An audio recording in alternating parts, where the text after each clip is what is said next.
Hi friends and dear student, कैसे हैं? I hope आप लोग अच्छे होंगे, मस्त होंगे।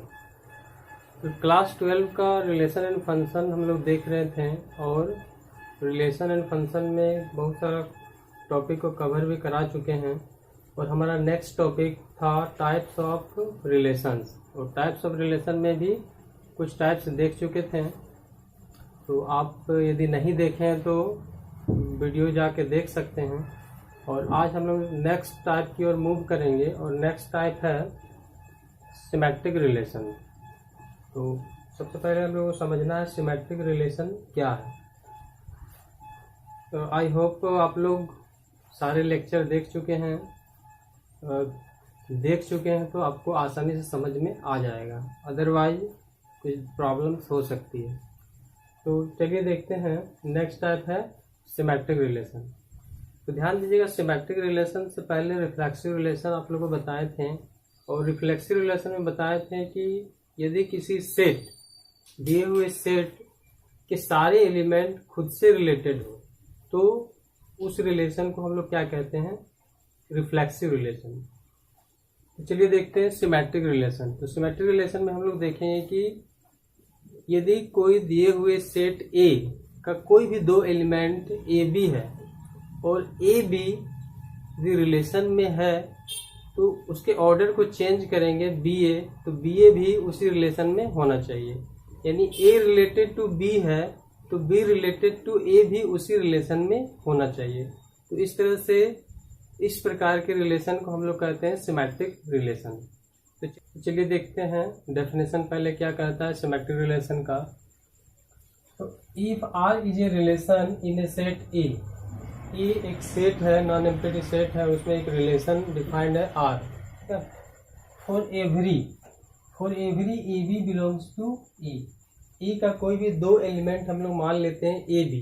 तो ए बी सेट ए का दो एलिमेंट है, तो उन दोनों एलिमेंट के लिए यदि ए बी उस रिलेशन में है, उन दोनों एलिमेंट के लिए यदि ए बी उस रिलेशन में है और बी ए भी उसी रिलेशन में आ जाए, ठीक, तो उस टाइप के रिलेशन को हम लोग कहते हैं सिमेट्रिक रिलेशन। समझ में नहीं आया? फिर से समझिए कि मान लेते हैं एक सेट ए दिया हुआ है और एक सेट ए में कोई भी दो एलिमेंट है, तो उन दो एलिमेंट के लिए ए बी यदि आर रिलेशन में हो तो बी ए भी उसी रिलेशन में आना चाहिए। यदि ए बी उस रिलेशन में है और बी ए भी उसी रिलेशन में है तो इस तरह के रिलेशन को हम लोग कहेंगे सिमेट्रिक रिलेशन, ठीक है। और मान लीजिए ए बी कोई भी सेट का कोई भी दो एलिमेंट, मान लेते हैं यहाँ पर ए बी है, ए बी रिलेशन में है बट बी ए उस रिलेशन में नहीं है, तो उस तरह के रिलेशन को हम लोग सिमेट्रिक रिलेशन नहीं कहेंगे। तो चलिए देखते हैं कुछ एग्जाम्पल। तो पहला एग्जाम्पल दिया हुआ है कि एक सेट है ए जिसमें तीन एलिमेंट है 1 2 3, और इन तीन एलिमेंट से तीन रिलेशन हम लोग डिफाइन किए हैं। तो सबसे पहले देखते हैं पहला रिलेशन। तो पहला रिलेशन में देखिए कौन कौन सा ऑर्डर पेयर है, 1 1 2 2 3 3 1 2 2 1। तो अब देखेंगे यहाँ पर कि ए रिलेटेड टू बी है तो बी रिलेटेड भी ए है। तो ध्यान दीजिए किसी भी एक ऑर्डर्ड पेयर, किसी भी ऑर्डर्ड पेयर के लिए आप चेक कर सकते हैं, और कम से कम एक भी ऐसा ऑर्डर्ड पेयर मिल जाए जिसके लिए ए बी रिलेशन में है बट बी ए रिलेशन में नहीं है, तो उस रिलेशन को हम लोग सिमेट्रिक रिलेशन नहीं कहेंगे। तो प्रत्येक ऑर्डर्ड पेयर के लिए हम लोग को चेक करना पड़ेगा। तो देखिए 1 1 को हम ऑर्डर, इसका ऑर्डर चेंज करेंगे तो कोई डिफरेंस नहीं आएगा। तो 1 1 2 2 3 3 को तो देखने की जरूरत नहीं है। तो नेक्स्ट हम लोग देखेंगे 1 2। ध्यान दीजिएगा 1 2 से रिलेटेड है। अब देखेंगे 1 2 से रिलेटेड R1 में है, 1 2 R1 में है, तो क्या 2 1 भी R1 में है? तो हाँ, देखिए यहाँ पर 2 1 भी R1 में है। तो जब यहाँ आप इस तरह लिख सकते हैं कि 1 related to 2 implies that 2 related to 1 2 relation में है और 2 1 भी रिलेशन में है, इसका मतलब कह सकते हैं कि ये सिमेट्रिक रिलेशन है। ये कैसा रिलेशन है? Symmetric relation. चलिए नेक्स्ट देखते हैं R2 में। रिलेशन 2 में जो ऑर्डर पेयर दिया हुआ है उसके लिए ये सिमेट्रिक है कि नहीं। तो रिलेशन 2 सिमेट्रिक है कि नहीं उसके लिए देखेंगे। तो 1 1 में तो चेक करने की जरूरत नहीं है, क्योंकि 1 1 का ऑर्डर चेंज कीजिएगा तो 1 1 ही होगा, 2 2 का ऑर्डर चेंज कीजिएगा तो 2 2 ही होगा। अब देखिए 2 रिलेटेड टू 3 है, तो 3 रिलेटेड टू 2 भी R2 में ही होना चाहिए। तो हाँ, 3 रिलेटेड टू 2 भी R2 में ही है। बट यहाँ पर ध्यान दीजिए 1 रिलेटेड टू 2 R2 में है, बट क्या 2 रिलेटेड टू 1 R2 में है? देखिए 2 रिलेटेड टू 1 कहीं नहीं है। यहाँ ध्यान दीजिएगा 1 रिलेटेड टू इसके लिए है R2 के लिए, 1 related to 2 but 2 does not related to 1। ठीक है, यहाँ पर हम लोग दिखा दिए कि 1 2 तो ए के सारे एलिमेंट के लिए, तो 2 एलिमेंट 1 2 के लिए 1 रिलेटेड टू 2 यानी 1 2 R2 में है, बट 2 1 R2 में नहीं है। इसका मतलब ये सिमेट्रिक रिलेशन नहीं होगा। ठीक है, तीसरा देखते हैं। तीसरा है 1 1 2 2 3 3 के लिए देखने की जरूरत नहीं है। अब देखिए 1 रिलेटेड टू 2 है, तो 2 रिलेटेड टू 1 होना चाहिए इसी R3 में। तो हाँ 1 रिलेटेड टू 2 है, तो 2 रिलेटेड टू भी 1 है। नेक्स्ट 2 रिलेटेड टू 3 है, 3 रिलेटेड टू 2 इसी में होना चाहिए। तो हाँ 3 रिलेटेड टू 2 इसी में, मतलब R3 में ही है। तो प्रत्येक ऑर्डर्ड पेयर के लिए आप चेक कर सकते हैं, प्रत्येक ऑर्डर्ड पेयर के लिए। और कोई भी एक ऐसा ऑर्डर्ड पेयर मिल जाए जिसके लिए ये कंडीशन सेटिस्फाई नहीं करता है, तो वो सिमेट्रिक रिलेशन नहीं होगा। चलिए दूसरा एग्जांपल देखते हैं। और दूसरा एग्जांपल है, ये आपके दिया हुआ है कि एस कोई सेट है, और ये कैसा सेट है ध्यान दीजिएगा। All lines in a plane, मतलब एक प्लेन में बहुत सारे लाइंस का सेट है। ठीक है, तो एक प्लेन है उसमें बहुत सारे लाइन। आप लोगों को पता होगा कि एक प्लेन में इनफाइनाइट लाइन आ सकता है, इनफाइनाइट लाइन ड्रॉ कर सकते हैं। तो मान लेते हैं एक प्लेन में इनफाइनाइट लाइन का कोई सेट है। ठीक है, अब देखिए रिलेशन भी दिया हुआ है। रिलेशन क्या दिया हुआ है? L1 related to L2। ध्यान दीजिएगा L1 L2 कोई भी 2 लाइन है। ठीक है, उस सेट का कोई भी 2 लाइन L1 L2 ले लेते हैं। तो L1 रिलेटेड टू L2 कब होगा? जब L1 पैरेलल टू L2 होगा। तो इस तरीके से रिलेशन डिफाइंड है। तो हम लोग देखेंगे कि क्या ये रिलेशन सिमेट्रिक रिलेशन हो सकता है। मान लेते हैं कि L1 L2 के पैरेलल है। L1 लाइन L2 के पैरेलल है, तो क्या L2 L1 के पैरेलल नहीं हो सकता? हो सकता है। ठीक है, मान लेते हैं ये L1 है और ये L2 है। ठीक, तो L1 L2 के पैरेलल है, तो L2 को भी हम लोग कह सकते हैं L2 भी L1 के पैरेलल। L1 L2 के पैरेलल होगा, तो हम लोग इसका रिवर्स भी कह सकते हैं कि L2 L1 के पैरेलल होगा। ठीक, तो इस तरीके से हम L1 L2 के पैरेलल है, इसका मतलब L1 L2 उस सेट में, उस रिलेशन में होगा। ठीक है, तो इसको हम लिख सकते हैं L2 L1 भी उसी रिलेशन में होगा। ठीक, तो ध्यान दीजिए इधर देखिए यहाँ पर L1 parallel to L2 implies that we can say that, हम लोग कह सकते हैं कि L2 भी L1 के पैरेलल। ठीक, दोनों आपस में क्या होगा? पैरेलल होगा। इसका मतलब L1 L2 belongs to relation, L1 L2 उस रिलेशन में होगा, तो इम्प्लाई L2 L1 भी उसी रिलेशन में होगा। ऑर्डर चेंज करने पर कोई डिफरेंस नहीं आना चाहिए। यहाँ ऑर्डर चेंज कर रहे हैं तो कोई डिफरेंस नहीं आ रहा है। या आप इस तरह समझ सकते हैं, मान लेते हैं 2 भाई हैं मोहन एंड सोहन, मोहन और सोहन। अब देखिए 2 भाई मोहन सोहन है, तो मोहन सोहन 2 भाई है, तो मोहन हम लोग कह सकते हैं Mohan is brother of Sohan, और यही बात सोहन भी कह सकता है। सोहन की तरफ से हम लोग देखेंगे तो सोहन की तरफ से क्या होगा, Sohan is brother of Mohan, और इसकी तरफ से हम लोग देखें तो हम लोग कह सकते हैं Sohan is brother of Mohan and Mohan is brother of Sohan. तो इस तरह से ये क्या है, इसके ऑर्डर को हम लोग चेंज कर सकते हैं। तो आपको यही देखना है कि A B belongs to R यदि है तो क्या B A belongs to R हो, है, यदि है तो सिमेट्रिक रिलेशन होगा, अदरवाइज नहीं होगा। चलिए नेक्स्ट टाइप की ओर मूव करते हैं, और नेक्स्ट टाइप है ट्रांजिटिव रिलेशन। तो सबसे पहले ट्रांजिटिव रिलेशन में हम लोग देखेंगे, जैसे कि अभी हम लोग सिमेट्रिक रिलेशन देख चुके थे। सिमेट्रिक रिलेशन में किसी सेट का दो एलिमेंट के लिए हम लोग देखते थे कि ए बी यदि रिलेशन में है तो बी ए भी रिलेशन में होना चाहिए।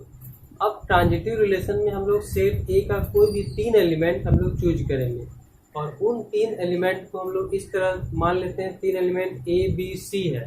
तो इस तरह देखें कि ए बी रिलेशन में है, बी सी रिलेशन में है, तो क्या ए सी भी रिलेशन में है।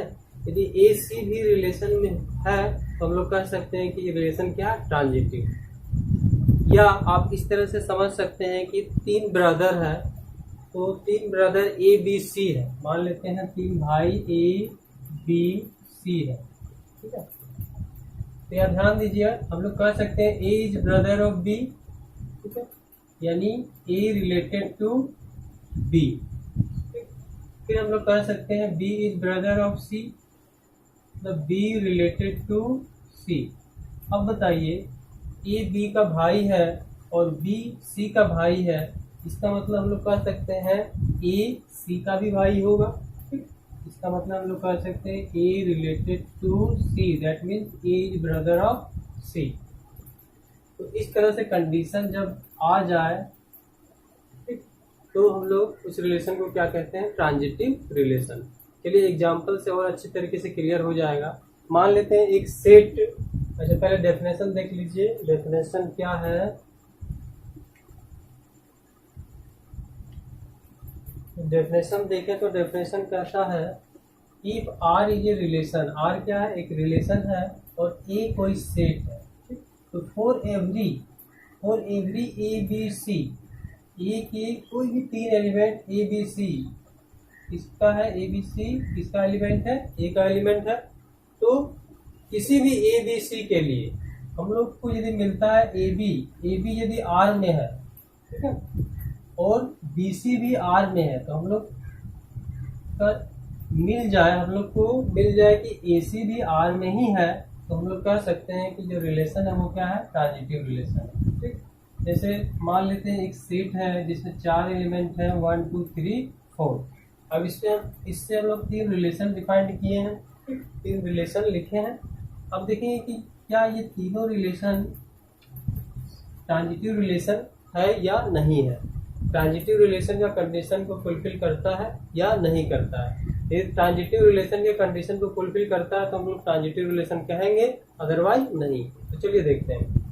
तो यहाँ आप लोग को एक चीज ध्यान देना है कि दो पेयर आपको चूज करना है, दो पेयर चूज करना है। जैसे मान लीजिए एक पेयर 1 2 आपको मिलेगा, तो दूसरा पेयर आपका ध्यान दीजिएगा 2 समथिंग होना चाहिए। दैट मीन्स पहले पेयर का दूसरा एलिमेंट और दूसरे पेयर का पहला एलिमेंट इक्वल होना चाहिए। तो वैसा ही पेयर हम लोग चूज करेंगे जिसमें पहले ऑर्डर्ड पेयर का दूसरा एलिमेंट और दूसरे ऑर्डर्ड पेयर का पहला एलिमेंट इक्वल हो, ठीक। तो वैसा ही दो पेयर चूज करेंगे। उसके बाद देखेंगे कि क्या 1 3 भी इसी में है। चलिए देखते हैं। पहला 1 1 2 2 3 3, तो आप 1 1 2 2 3 3 4 4, इसको आप देखिए या ना देखिए कोई दिक्कत नहीं है, लेकिन डिफरेंट नंबर्स है उसको देखना बहुत जरूरी है।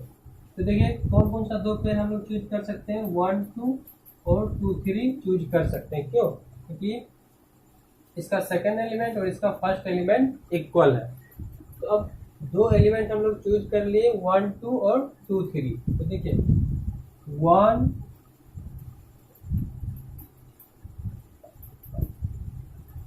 1 रिलेटेड टू 2 है, ठीक है, 1 रिलेटेड टू 2 है, और 2 रिलेटेड टू 3, 2 रिलेटेड टू 3 है।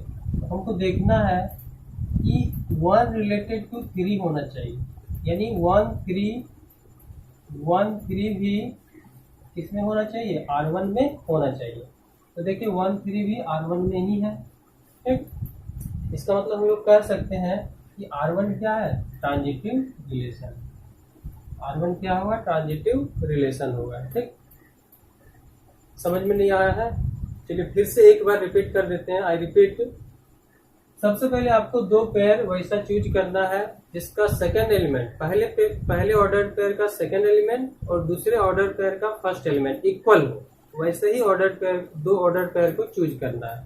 अब उसके बाद देखेंगे कि पहला फर्स्ट ऑर्डर पेयर का फर्स्ट एलिमेंट और सेकंड ऑर्डर पेयर का सेकंड एलिमेंट रिलेटेड है कि नहीं। यदि रिलेटेड है और तो हम लोग कह सकते हैं कि रिलेशन कैसा होगा, ट्रांजिटिव।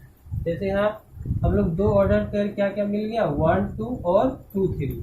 तो 1 2 R1 में है, 2 3 R1 में है, तो 1 3 भी R1 में होना चाहिए, तो 1 3 भी R1 में है। इसका मतलब ये क्या है, ट्रांजिटिव रिलेशन है, ठीक। देखिए नेक्स्ट R2 में हम लोग देख रहे हैं 1 2 R2 में है, ठीक। 2 3, देखिए ये दोनों ऑर्डर पेयर को हम लोग सेलेक्ट कर सकते हैं। 1 2 R2 में है, 2 3 R2 में है, तो 1 3 भी R2 में होना चाहिए, 1 3 R2 में, ठीक है। लेकिन ध्यान दीजिए, सभी के लिए आप लोग को चेक करना है। एक भी ऐसा पेयर मिल जाता है जिसके लिए ये कंडीशन सेटिस्फाई नहीं करता है, तो इसको हम लोग ट्रांजिटिव नहीं कहेंगे। तो कम से कम एक वैसा पेयर आपको दिखाना है जो कंडीशंस को फुलफिल नहीं करता है। तो एक तो मिल गया, इसके लिए सही है। लेकिन अब देखिए, अब मान लेते हैं ये दोनों ऑर्डर पेयर हम लोग चूज करते हैं 1 3।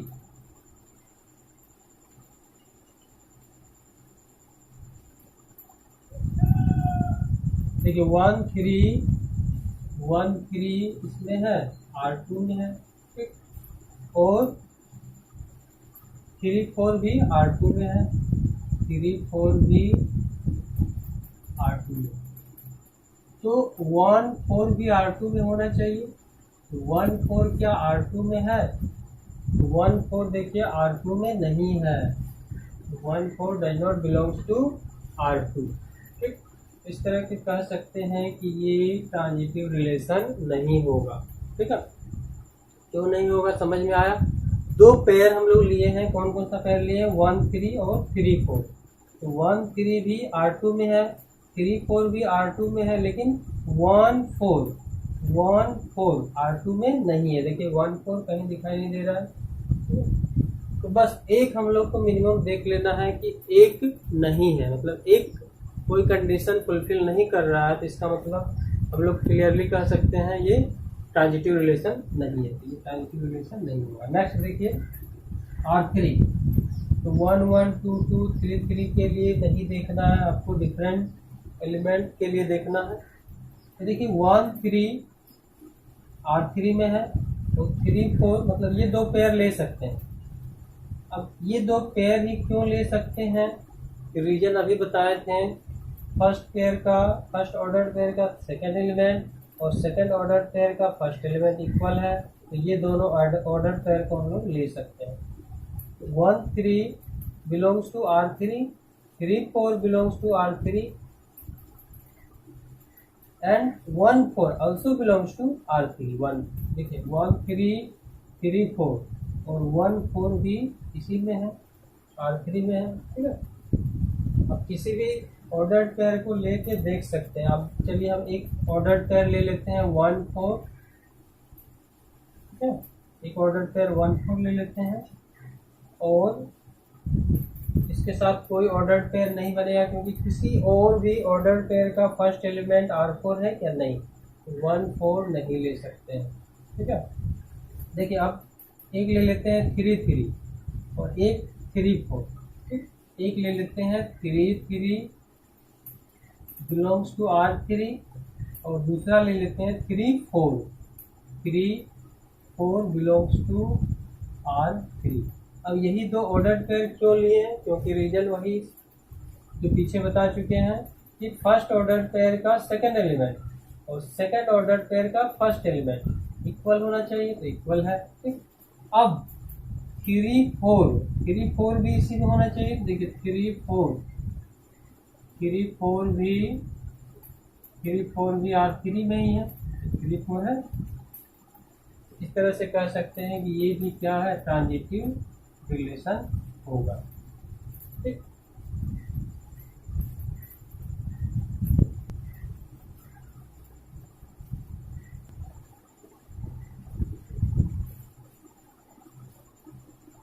चलिए नेक्स्ट एग्जांपल और एक देख लेते हैं।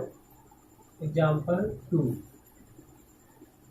तो देखिए एक सेट हम लोग मान लेते हैं, all lines in a plane. एक सेट है जिसमें कौन कौन सा एलिमेंट है, all lines in a plane, मतलब एक प्लेन में बहुत सारे लाइन हैं। उन लाइंस के कलेक्शन को हम लोग एक सेट के फॉर्म में लिखे हैं। ठीक है, तो अब देखिए रिलेशन क्या डिफाइंड है। रिलेशन हमारा डिफाइंड है कि L1 रिलेटेड टू L2 तभी होगा, कब जब L1 पैरेलल टू L2 होगा। ठीक, तो हमको बताना है कि क्या ये रिलेशन ट्रांजिटिव रिलेशन है या नहीं है। तो चलिए देखते हैं ट्रांजिटिव रिलेशन है या नहीं। हम मान लेते हैं लेट 3 लाइन ले लेते हैं, एक L1 L2 और L3। ये किसमें है, सेट S में है, क्योंकि सेट S क्या है, लाइंस का ही कलेक्शन है। किसी प्लेन में लाइंस का ही कलेक्शन है सेट S। तो सेट S में हम लोग 3 लाइन मान लेते हैं, L1 L2 L3। तो यहाँ हम लोग को फिर 2 पेयर चूज करना पड़ेगा। तो 2 पेयर हम लोग चूज कर लेते हैं, एक L1 L2 इसमें है S में, एंड L2 L3 भी S में। तो अब बताइए L1 L2 S में है, इसका मतलब क्या है, L1 पैरेलल टू L2। इससे हम लोग क्या कह सकते हैं, L1 पैरेलल टू L2 है and L2 parallel to L3 है। तो अब बताइए इसी 3 लाइन में पहला लाइन दूसरे लाइन के पैरेलल है और दूसरा लाइन तीसरे लाइन के पैरेलल है। तो क्या पहला लाइन तीसरे लाइन के पैरेलल नहीं होगा, जरूर होगा। आप देख सकते हैं ऐसे यहाँ पर मान लेते हैं एक लाइन L1 L2 और L3 है, L1 है L2 है और L3 है। तो L1 L2 के पैरेलल है, ठीक है, और L2 L3 के पैरेलल है। हम लोग कह सकते हैं कि L1 L3 के भी पैरेलल होगा। ठीक है, इसलिए हम लोग यहाँ पर इम्प्लाइज करके लिख सकते हैं कि L1 parallel to L3, L1 also parallel to L3, and this means L1 L3 belongs to relation। तो यहाँ हम लोग ये दिखा दिए, 2 पेयर लेने के बाद एक पेयर हम लोग L1 L2 का लिए हैं और दूसरा पेयर L2 L3 का। तो L1 L2 यहाँ पर आप लिख लीजिएगा R, S नहीं होगा, यहाँ पर R होगा। तो L1 L2 रिलेशन में है, L2 L3 भी रिलेशन में है। इसका मतलब क्या है, L1 L2 belongs to R का मतलब है L1 पैरेलल टू L2, जिसको हम लिख सकते हैं L1 पैरेलल टू L2। उसी तरह L2 L3 का मतलब क्या है, L2 पैरेलल टू L3। तो जब L1 पैरेलल टू L2 है, L2 पैरेलल टू L3 है, तो हम लोग कह सकते हैं L1 भी L3 के क्या होगा, पैरेलल होगा। तो देखिए कंडीशन आ गया ट्रांजिटिविटी का। तो इस तरह से हम लोग कह सकते हैं ये भी क्या होगा, रिलेशन जो दिया हुआ रिलेशन है, ये रिलेशन क्या होगा, ट्रांजिटिव रिलेशन।